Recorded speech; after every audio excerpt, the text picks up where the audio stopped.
एक जंगल में एक कालू कौवे नाम का एक किसान रहता था। उसके पास जादुई सोने का सेब का पेड़ था और उसके 2 बेटे थे जो उसके काम में उसकी मदद करते थे। वो रोज पेड़ से सेब तोड़ा करते और उन्हें गिना करते थे। एक दिन कालू कौवे को अपने सेब कुछ कम नजर आने लगते हैं। फिर वो प्रतिदिन उन्हें गिना करता था और रोज उसका एक सेब कम हो जाता था। फिर वो अपने बेटों से क्रोधित होकर उनसे कहने लगा, लगता है कोई पक्षी हमारे सेब लेकर जा रहा है।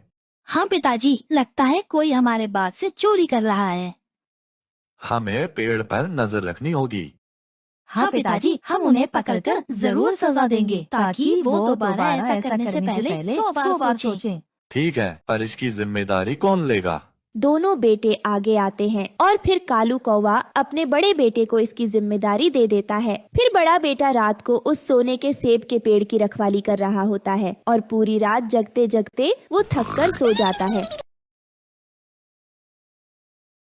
देखो, फिर सुबह एक सेब कम हो गया। अब इस सेब के पेड़ की रखवाली की जिम्मेदारी मैं अपने छोटे बेटे को देता हूँ।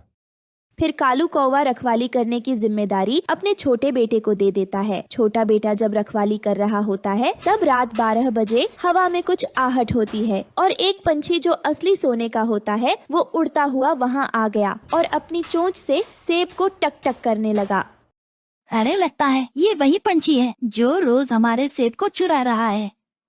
फिर वो उस पर तीर चला देता है, लेकिन तीर से पंछी को कोई नुकसान नहीं पहुंचता। सिर्फ एक सोने का पर उसकी पूंछ से गिर जाता है और वो पंछी उड़ भागता है। सुबह जब कौवे का छोटा बेटा उस पंख को लेकर कालू कौवे के पास जाता है। अरे, ये पंख तो सोने का है और बहुत कीमती लगता है। ये सोन पक्षी तो हमें सोने के अंडे भी देगा। इसे हम किसी भी कीमत पर अपने हाथ से जाने नहीं दे सकते। दोनों बेटे उस पंख को देखने लगते हैं। हाँ, लगता है ये इन सेब के पेड़ से भी ज्यादा कीमती है। हाँ, क्यों ना हम ऐसा करें, उस पक्षी को पकड़ें, फिर हमारे पास इस सेब के पेड़ से भी कीमती खजाना होगा। हाँ पिताजी, हमें इस पक्षी को पकड़ना चाहिए इससे पहले कि कोई और उसे पकड़ ले। पर इसे पकड़ने कौन जाएगा? अगर हम तीनों चले गए तो इस सेब के पेड़ की देखरेख कौन करेगा? ये जिम्मेदारी मैं लेता हूँ। मैं उस पक्षी को पकड़ लाऊंगा। आप मुझ पर भरोसा करें। ठीक है, तुम जाओ और अपना ख्याल रखना। जल्दी ही सोन पक्षी को पकड़कर मेरे पास ले आना। बड़ा बेटा लालच में पक्षी को पकड़ने निकल पड़ता है। रास्ते में उसे एक चालाक लोमड़ी दिखाई देती है। वो उसे रोकती है और उसे कहती है, मैं जानती हूँ तुम यहाँ किसकी तलाश में आए हो। अच्छा, तुम्हें कैसे पता? मेरी बात ध्यान से सुनो। जिस सोन पक्षी की तुम्हें तलाश है वो एक गुफा में रहती है जिसका दरवाजा खुल जा सिम सिम बोलने से खुलता है। वो लोमड़ी की आधी बात सुनकर ही जल्दी से गुफा की ओर जाने लगता है। वो गुफा के सामने पहुंचता है तो खुल जा सिम सिम कहता है और दरवाजा खुल जाता है। फिर वो अंदर जाता है और देखता है वहाँ सोने का पक्षी और चारों तरफ बहुत सारा खजाना होता है जो बहुमूल्य आभूषण से भरे होते हैं। अरे, यहाँ खजाना तो पक्षी से भी ज्यादा कीमती लगता है। मैं ऐसा करता हूँ, पक्षी की जगह खजाना ले जाता हूँ। जैसे ही वो बाहर की ओर आने लगता है तभी दरवाजा बंद हो जाता है और वो वहीं रह जाता है। कुछ दिन बीत जाते हैं पर कालू कौवे का बड़ा बेटा वापस नहीं आता है। लगता है वो रास्ता भटक गया है, अब तक वापस नहीं पहुंचा। कहीं उसे कोई नुकसान तो नहीं पहुंच गया? पिताजी, मैं ये जिम्मेदारी लेना चाहता हूँ। मैं सोन पक्षी और भाई दोनों को ढूंढ के ले आऊंगा। ठीक है, पर तुम जल्दी लौटाना, मुझे तुम्हारी चिंता रहेगी। फिर छोटा बेटा निकल पड़ता है। फिर उसे भी वही लोमड़ी दिखाई देती है और उसे भी वो वही बात कहती है। जब वो भी गुफा में जाता है तो लालच में आकर अपने भाई की तरह गुफा में ही बंद हो जाता है। कुछ दिन बीत जाने पर जब छोटा बेटा भी वापस नहीं आता तब कालू कौवा चिंता में आ जाता है और अपने दोनों बेटों की तलाश में निकल पड़ता है। फिर उसे भी रास्ते में वो लोमड़ी दिखाई देती है। मुझे पता है तुम क्या ढूंढ रहे हो। मैं अपने दोनों बेटों की तलाश में आया हूँ। अच्छा, वही दोनों बेटे जो सोन पक्षी को ढूंढ रहे थे। तुम्हें कैसे पता? हाँ, मैं जानती हूँ। मैंने ही उन्हें गुफा का रास्ता बताया था जहाँ सोन पक्षी रहती है। अच्छा, जब तुमने रास्ता बताया तो वो अब तक वापस कैसे नहीं आए? क्योंकि तुम्हारे बेटे पूरी बात सुने बिना ही जल्दी से चले गए। अच्छा, तो तुम मुझे बताओ उस गुफा के बारे में और वहाँ कैसे जाना है। फिर लोमड़ी उसे सारी बातें बताती हैं और वो भी सब सुन गुफा की ओर चल पड़ता है। गुफा के सामने पहुंचता है तो खुल जा सिम सिम कहता है, जिससे दरवाजा खुल जाता है और वो अंदर चला जाता है। अरे, यहाँ तो बहुत सारा खजाना है और स्वर्ण पक्षी भी हैं। अरे ये क्या, मेरे दोनों बेटे बेहोश पड़े हैं। ये देख वो रोने लगता है। उसके रोने की आवाज सुन गुफा में से आवाज आती है, तुम भी इन्हीं की तरह यहाँ लालच में आए हो क्या? नहीं नहीं, मैं तो अपने दोनों बेटों को ढूंढने आया हूँ। अच्छा, तेरे दोनों बेटे लालच में आकर मेरा खजाना ले जा रहे थे, इसलिए यहाँ बंद हो गए हैं। आप इन्हें माफ कर दो, अब हम ऐसा कभी नहीं करेंगे और स्वर्ण पक्षी भी नहीं चाहिए। पर मैं तुम्हें क्यों माफ करूं? आप मुझ पर दया करो, अगर आप मुझे माफ कर दोगे तो स्वर्ण पक्षी जब चाहे तब मेरे पेड़ से सेब खा सकता है। अच्छा, हाँ, अब हम लालच नहीं करेंगे, मुझे मेरे दोनों बेटे लौटा दो। ठीक है, अब तुम जा सकते हो। फिर उसके दोनों बेटे को होश आ जाता है और गुफा का दरवाजा खुल जाता है और वो तीनों वहाँ से चले जाते हैं। उसके बाद उसके दोनों बेटे सोन पक्षी के लिए उस पेड़ पर घोंसला बना देते हैं। फिर सोन पक्षी वहाँ आती, सेब खाती और घोंसले में रहने लगती है। उन्हें यह समझ आ जाता है कि हमें लालच नहीं करना चाहिए, क्योंकि लालच का अंत अच्छा नहीं होता। तो बच्चों, इस कहानी से हमें यह शिक्षा मिलती है कि हमें लालच नहीं करना चाहिए। लालच करना बुरी बात है। अच्छा बंटी भैया, जब आप कहते हो तो ठीक है, लेकिन देख लेना कहीं वो कालू को फिर से हमें बुद्धू ना बना दे। टुनटुनी चिड़िया, तुम इसकी फिक्र मत करो, मैं उस पर पूरी नजर रखूंगा, ये मेरा वादा है तुमसे। फिर टुनटुनी चिड़िया बंटी कबूतर के साथ कालू की तरफ चली जाती है। फिर बंटी कालू से कहता है, देख लो कालू कौवे, अब मैं टुनटुनी चिड़िया को मनाकर ले आया हूँ, लेकिन तुम भी अपना वादा याद रखना। हाँ हाँ बंटी भैया, मुझे अपना वादा याद रहेगा और आपका बहुत बहुत धन्यवाद। जब हमारी फसल तैयार हो जाएगी तो बंटवारा भी तुम ही करना। सुनो बंटी भैया, अब टुनटुनी बहन आ गई है तो कल से ही शुरू कर दूंगा मैं काम। टुनटुनी, मैं आपको रोजाना अपने साथ ले जाया करूंगा, लेकिन आपको बस मुझे बताना है कि मुझे क्या करना है। फिर बंटी कबूतर और टुनटुनी चिड़िया वहाँ से चले जाते हैं। अगले दिन कालू कौवा टुनटुनी चिड़िया को लेने उसके घर आता है और फिर वो टुनटुनी चिड़िया को अपने साथ नदी के खाली मैदान की तरफ ले जाता है। वहाँ आकर कालू कौवा टुनटुनी चिड़िया को एक जगह पर बिठा देता है और खुद खाली मैदान की जमीन को साफ करता है और उसमें बीज डालता है और फिर उसमें पानी लगाता है। टुनटुनी चिड़िया ये सब देखकर हैरान हो जाती है कि कालू कौवा अकेले इतना सारा काम कैसे कर सकता है। चिड़िया बहन, अब चले, अब कल आकर देखेंगे बाकी का काम। फिर टुनटुनी चिड़िया और कालू कौवा अपने घर की तरफ चले जाते हैं। कालू तो अपने घर आकर आराम से लेट जाता है, क्योंकि थकावट की वजह से उसका बुरा हाल था। फिर अगली सुबह कालू कौवा उठ जाता है और टुनटुनी चिड़िया को बुलाने उसके घर जाता है। टुनटुनी बहन, मैं इसलिए आया था कि आज तुम मेरे साथ फसल देखने मत जाओ, मैं खुद ही जाकर फसल दिखाऊंगा, क्योंकि तुम्हें और भी काम होंगे, तुम वो कर लेना। मैं शाम को आकर तुम्हें फसल के बारे में बता दूंगा। फिर कालू कौवा वहाँ से चला जाता है और टुनटुनी चिड़िया कालू के इस बर्ताव पर बहुत हैरान थी। फिर ऐसे ही दिन और रात गुजरते गए। टुनटुनी बहन, अब हमारी फसल तैयार होने वाली है और मुझे पूरी आशा है कि हमारी फसल अच्छे से तैयार होगी। हाँ कालू भैया, आपने मेहनत जो इतनी ज्यादा की है, मेरे ख्याल से हम 2 दिन बाद अपनी फसल काट लेंगे और मैं बंटी भैया को भी बता कर आता हूँ कि 2 दिन बाद आकर वो हमें फसल बांट दें। फिर कालू बंटी के पास चला जाता है। बंटी भैया, तुम परसों आ जाना और हमें फसल बांट देना। अच्छा ठीक है कालू, मैं आ जाऊंगा। फिर कालू कौवा वहाँ से चला जाता है और बंटी उसके बाद सीधा टुनटुनी चिड़िया के पास आता है। टुनटुनी बहन, हमें आज रात को ही सारी फसल काट लेनी है।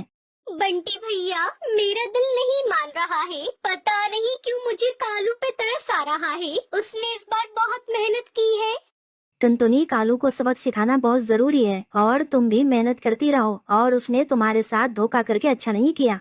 फिर टुनटुनी चिड़िया खामोश हो जाती है और फिर वो दोनों रात को आकर सारी फसल काट कर ले जाते हैं। सुबह जब कालू कौवा वहाँ आता है तो उसकी तो चीखें निकल जाती हैं और वो ये सब देखकर जल्दी से चिल्लाता हुआ सीधा टुनटुनी चिड़िया के पास आता है। हम लुट गए, बर्बाद हो गए। क्या हुआ कालू भैया, आप इस तरह क्यों चिल्ला रही हो? टुनटुनी चिड़िया, वो हमारी फसल को कोई चोरी करके ले गया। कालू, मुझे तुमसे यही उम्मीद थी। हर बार की तरह तुम आज भी झूठ बोल रहे हो ना, ताकि सारी फसल तुम हथिया लो। नहीं टुनटुनी चिड़िया, तुम मेरा विश्वास करो। कालू, कितना विश्वास करो तुम्हारे ऊपर। तभी वहाँ बंटी भी आ जाता है। फिर कालू कौवे से सारी बात बताता है। कालू, क्या ये तुम्हारी खुद की कोई चाल तो नहीं है? बंटी भैया, अगर तुम्हें विश्वास नहीं है तो आप जाकर मेरे घर की तलाशी ले लो। कालू, अब तुम्हें पता चला तुमने इतनी ज्यादा मेहनत की और आखिर में तुम्हें क्या मिला? कुछ भी नहीं। तुम्हारे दिल पर क्या गुजरी होगी तो सोचो। टुनटुनी चिड़िया को तुमने जब इतनी बार धोखा दिया है तो उस पर क्या बीती होगी? हाँ बंटी भैया, एकदम ठीक कहते हो। यह उसी की सजा मुझे मिल रही है। मुझे टुनटुनी के साथ ऐसा नहीं करना चाहिए था, लेकिन अब मुझे रोना भी नहीं चाहिए क्योंकि मैंने जो किया मुझे उसकी सजा मिल रही है। लेकिन प्लीज आप मुझ पर शक न करना। फिर कालू कौवा जैसे ही जाने को होता है टुनटुनी चिड़ियों से आवाज लगाकर रोकती है और उसे सारी बात बता देती है। तब कालू कहता है, टुनटुनी चिड़िया, तुम कितनी अच्छी हो। इतना कुछ होने के बाद भी तुम मुझे सच बता रही हो और मैं कितना बुरा था। कालू भैया, अब मुझे आप पर विश्वास हो गया है, इसलिए आप फिर कभी दूसरों के साथ ऐसा ना करना, क्योंकि जब ये बात आप पर बीतती है तो बहुत बुरा लगता है। फिर टुनटुनी चिड़िया गेहूं की फसल लाकर कालू को देती है, लेकिन कालू सारी फसल नहीं लेता। वो टुनटुनी चिड़िया को उसका हिस्सा दे देता है और वो दोनों खुशी खुशी अपनी फसल को बाजार में जाकर बेचते हैं। टुनटुनी चिड़िया बहुत मेहनती थी। उसे खेती करना बहुत पसंद था। वो बदलते मौसम के अनुसार तरह तरह की खेती किया करती थी। एक दिन टुनटुनी चिड़िया अपने पड़ोस में रह रही बंटी कबूतर से कहती है, अरे बंटी भैया, मैंने सुना है कि आप बाजार जाने वाले हो। हाँ चिड़िया, आज मैं बाजार जाऊंगा। अपनी पत्नी के लिए एक हार जो लाना है, वो कई दिनों से जिद कर रही है। बंटी भैया, मेरे ये पैसे ले जाओ और मेरे लिए इनसे प्याज के बीज ले आना। अरे वाह टुनटुनी, तो तुम इस बार प्याज की खेती करोगी? मैं तुमसे ही प्याज खरीदा करूंगा।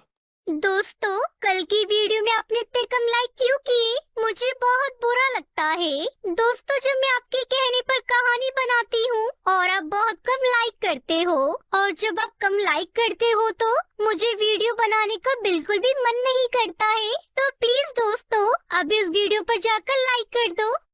ये कहकर बंटी कबूतर वहाँ से बाजार चला जाता है और टुनटुनी चिड़िया भी अपने खेत पर काम करने चली जाती है। अरे, खेत में कितना घास फूस उगा है। पहले मुझे सब साफ करना होगा, तभी जाकर प्याज की फसल अच्छी होगी। वहीं पास में कालू कौवा भी अपने खेत में खेती का काम करता था। कालू कौवे की पत्नी सुंदरी कौवी टुनटुनी चिड़िया से बहुत जलती थी। एक दिन, कालू जी, जल्दी से पता करके आओ, टुनटुनी चिड़िया किस चीज की खेती करने वाली है। मैं क्या उसके घर जाकर पता करूं? जब वो बीज डालेगी तब खुद ही देख लेना। कालू जी, मैं सोच रही हूँ कि इस बार चिड़िया की सेम खेती करते हैं। आपको तो पता ही है, हमारी फसल चिड़िया जितनी अच्छी नहीं होती और हम घाटे में रहते हैं। लेकिन सुंदरी, टुनटुनी चिड़िया जैसी सेम खेती करने से हमें क्या फायदा होगा? टुनटुनी चिड़िया जैसी खेती करने में तो फायदा ही फायदा है, क्योंकि हम चिड़िया की फसल को रात को चुरा कर लाया करेंगे और किसी को पता भी नहीं चलेगा, क्योंकि हमारे पास भी टुनटुनी चिड़िया जैसी फसल जो होगी। अरे वाह सुंदरी, ये तो आपने बहुत अच्छा सोचा। फिर हमारे खूब मजे ही मजे आएंगे। तभी तो कहती हूँ, जल्दी से पता करके आओ कि चिड़िया इस बार अपने खेत में क्या बो रही है। अपनी पत्नी की बातें मानकर कालू कौवा तुरंत ही चिड़िया के घर चला जाता है और उससे खेती के बारे में बात करता है। हाँ तो बताओ टुनटुनी चिड़िया, आप इस बार क्या बोने वाली हो? अरे कालू भैया, मैं तो इस बार प्याज की खेती करने वाली हूँ। वैसे आप क्या बोने वाले हो? अरे इस बार तो मैंने भी प्याज की खेती करने का फैसला किया है। मैं तो बस आपको बताने आया हूँ। अब चलता हूँ। फिर कालू कौवा अपने घर चला जाता है और सुंदरी को बताता है कि चिड़िया इस बार प्याज की खेती करने वाली है। कालू जी जल्दी से बाजार जाओ और प्याज के बीज लेकर आओ। अपनी पत्नी के कहे अनुसार कालू कौवा बीज लेने चला जाता है और अगली सुबह वो अपने खेत में बीज डालने चले जाते हैं। वो बीज डालने ही वाले थे कि तभी वहाँ पर टुनटुनी चिड़िया भी आ जाती है। अरे कालू सुंदरी, आप ये क्या कर रहे हो?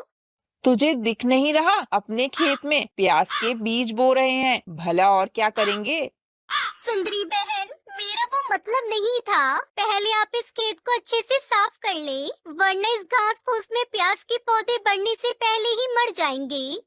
ऐसा कहकर टुनटुनी चिड़िया अपने खेत में बीज डालने चली जाती है और कालू सुंदरी कौवी तो सोच में पड़ जाते हैं। सुंदरी, मुझसे तो ये खेत कभी साफ नहीं होगा। जो भी करना है वो आप ही करो। मैं भला इतने घास फूस को अकेले कैसे साफ कर सकती हूँ। चलो चलो, ये हम दोनों को ही करना पड़ेगा। फिर वो दोनों अपने खेत से घास हटाने लग जाते हैं। टुनटुनी चिड़िया भी अपने खेत में बीज बोकर चली जाती है। बस कालू जी, मुझसे और नहीं होगा। मैं तो पूरी तरह से थक गई हूँ। सुंदरी, मैं भी गर्मी से बेहाल हूँ। चलो पहले थोड़ा आराम कर लेते हैं। कालू जी, ये चिड़िया इतनी मेहनत कैसे कर लेती है? मुझसे तो 1 घंटा भी खेत में काम नहीं होता। सुंदरी, टुनटुनी चिड़िया को खेती से बहुत लगाव है। अपने बच्चे की तरह ख्याल रखती है खेत का, कब इसे पानी चाहिए और कब इसे खाद। टुनटुनी चिड़िया को अपनी खेती के लिए पानी की जरूरत पड़ती है। वो पानी लेने के लिए नदी पार जंगल जाती है और पानी अपने खेत में डालती है। लेकिन सुंदरी और कालू आलस की वजह से अपने खेत में पानी नहीं डालते। ऐसे ही दिन गुजर जाते हैं। कालू जी, आखिर वो दिन आ ही गया। टुनटुनी चिड़िया की प्याज की खेती बहुत अच्छी हुई है और हमारे खेत में तो इक्का दुक्का प्याज आई है। हाँ सुंदरी, भला हमें क्या लेना देना अपने खेत से। हमें तो चिड़िया के ही प्याज चुराने हैं। इस तरह से वो अपनी साजिश को अंजाम दे देते हैं। टुनटुनी चिड़िया जैसे ही प्याज तोड़कर बाजार जाती है, वो दोनों टुनटुनी चिड़िया के खेत में जाकर जल्दी जल्दी से प्याज तोड़ लेते हैं और उन्हें बाजार में बेच आते हैं। 1000, 2000 और ये पूरे 5000। देखो कालू जी, टुनटुनी चिड़िया के खेत से पूरे 5000 रुपए की कमाई हुई है। अब टुनटुनी चिड़िया के खेत में प्याज चुराने का सिलसिला ऐसे ही चलता रहता है। वो दोनों टुनटुनी चिड़िया के खेत से प्याज चुराकर बहुत खुश हो रहे थे। एक दिन बंटी कबूतर टुनटुनी चिड़िया से कहता है, टुनटुनी बहन, कालू सुंदरी की फसल तो बहुत बुरी हुई है, फिर भी वो टोकरी भरकर प्याज बेचने आते हैं। कहीं वो आपके खेत से प्याज तो नहीं चुरा रहे? हाँ कबूतर भैया, मुझे भी अपने खेत के प्याज कम दिखाई देते हैं। मुझे तो पूरा विश्वास है वो दोनों आपके ही प्याज बेच रहे हैं, क्योंकि उन्हें मेहनत करने का कोई शौक नहीं है, तो हमेशा से ही हराम की खाते हैं। ऐसा कहकर वो दोनों खेत में छिपकर बैठ जाते हैं। वो देखते ही कि कालू कौवा सुंदरी कौवी टोकरी भर के उसके खेत से प्याज तोड़ रहे थे। वो रंगे हाथ उन दोनों को पकड़ लेते हैं। आप तो बहुत बुरे हो। जब मैं आपसे मेहनत करने की कहती थी तो यूं ही टाल देते थे, और अब मेरे प्याज चुरा रहे हो। तुम्हें शर्म नहीं आती? हमें माफ कर दो टुनटुनी बहन, आज के बाद हम ऐसा कभी नहीं करेंगे। खूब मेहनत करके अपने ही फसल उगाएंगे। हाँ टुनटुनी, इस बार इन्हें माफ कर दो। ये अब चोरी नहीं करेंगे, क्योंकि अब मैं और मेरा दोस्त चील आपके खेत की रखवाली जो करने वाले हैं। और मैं पहले ही कहता हूँ, जो मुझे टुनटुनी चिड़िया के खेत से चोरी करता दिखा तो मैं उसकी टांगे तोड़कर उसी खेत में गाड़ दूंगा। बंटी कबूतर की ये बात सुनकर कालू कौवा सुंदरी बहुत डर जाते हैं और चोरी न करने की ठान लेते हैं। उसके बाद टुनटुनी चिड़िया प्याज की खेती करके खुशी खुशी रहने लगती है।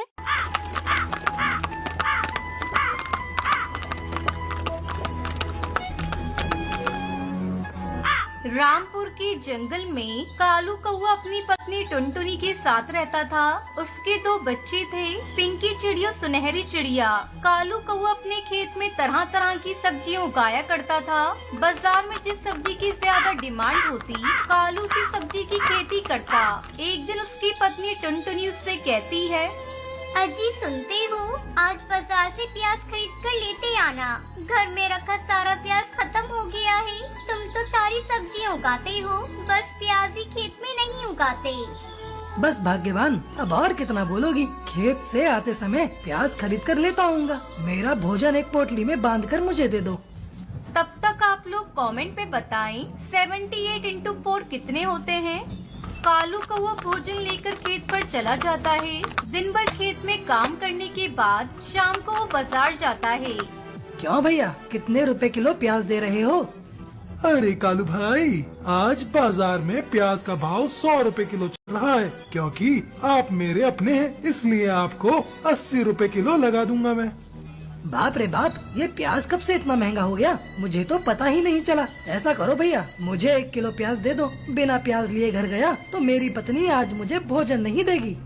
कालू कौवा प्याज लेकर घर आता है। अरे ओ सुनहरी की माँ, ये लो प्याज, सब्जी में थोड़ा थोड़ा ही डालना, बहुत महंगे मिले हैं। सोच रहा हूँ इस बार मैं भी अपने पूरे खेत में केवल प्याज की खेती करूँ। अगर मैंने पिछली बार प्याज की खेती की होती तो आज मुझे बहुत अच्छा मुनाफा होता।